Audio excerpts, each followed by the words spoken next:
আপসীর নেত্রী বেগম খালেদা জিয়া সুস্থতা কামনায় মিরপুর যুব দলের কর্তৃক দোয়ার আয়োজন। বিএনপি চেয়ারপারসন ও 3 বারের সাবেক প্রধানমন্ত্রী বেগম খালেদা জিয়া গুরুতর অসুস্থ অবস্থায় রাজধানীর এভারকেয়ার হসপিটালে ভর্তি রয়েছেন। চেয়ারপারসনের সুস্থতা কামনায় বিএনপির কেন্দ্রীয় নির্দেশনা অনুযায়ী সারা দেশে দোয়া ও মিলাদ মাহফিল অনুষ্ঠান।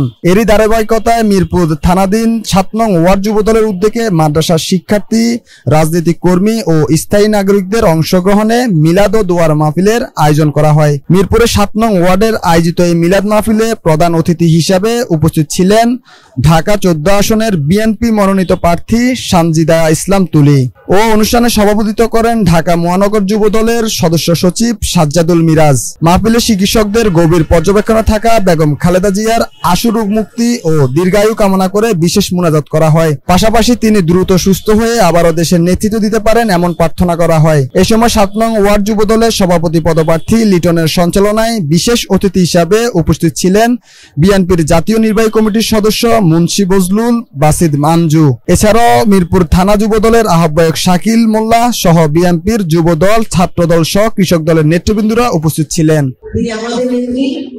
আমাদের ধানের শীষের নেত্রী এবং তার যে আকাঙ্ক্ষা, সেই আকাঙ্ক্ষা আমরা সকলে তার যে কর্মীরা আছি, আমরা যারা আছি, যদি আমরা তাকে সত্যি ভালোবাসি, তার জন্য আমরা ইনশাআল্লাহ একসাথে থাকবো এবং ধানের শীষের জন্য কাজ করে যাব। যেই গণতান্ত্রিক বাংলাদেশ তিনি দেখতে চেয়েছে, সেই গণতান্ত্রিক বাংলাদেশ যেন আমরা তার জন্য নিয়ে আসতে পারি, জনগণের পাশে উঠতে পারি, যেটা তার সারা জীবনের আকাঙ্ক্ষা। আপনারা জানেন তিনি এক সন্তানকে হারিয়েছেন, তিনি জীবনের একটা অসময়ে তার স্বামীকে হারিয়েছেন জিয়াউর রহমানকে, এবং এক সন্তান থেকে বছরের পর বছর অনেক ফিরে আছেন এই রাজনৈতিক ষড়যন্ত্রের কারণে।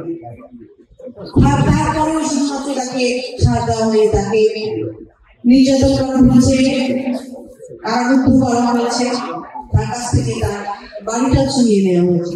তার কর্মের শুধু না, সাধারণ জনগণের মধ্যে থেকে যদি কেউ নির্যাতিত হতো, যদি কেউ কারারুদ্ধ হতো, যদি কেউকে আইনের করে সংস্থা তুলে নিয়ে যেত, গুম হয়ে যাওয়ার পরে বিচারবিহীন হত্যার পরে তিনি আওয়াজ তুলতেন সকলের জন্য, তাদের সরকার সকল সন্তানদের জন্য। আজকে সমগ্র বাংলাদেশ আমরা সকলে একসাথে আমাদের এই মায়ের জন্য হাত তুলেই দোয়া করি, আল্লাহ যেন তার সহায় হন এবং আল্লাহ যেন তার সুস্থতা দান করেন। যে অপরিণীয় শক্তি নিয়ে তিনি আমাদেরকে আগলে রেখেছেন বিগত 1 বেশি সময়ে, 16 বছরের সময়ে তিনি নির্যাতিত হয়ে, আরোগ্য হয়ে আমাদের ছেড়ে যাননি, আপোষ করেননি এবং আমাদেরকে আগলে রেখেছেন, বাংলাদেশের জনগণকে আগলে রেখেছেন।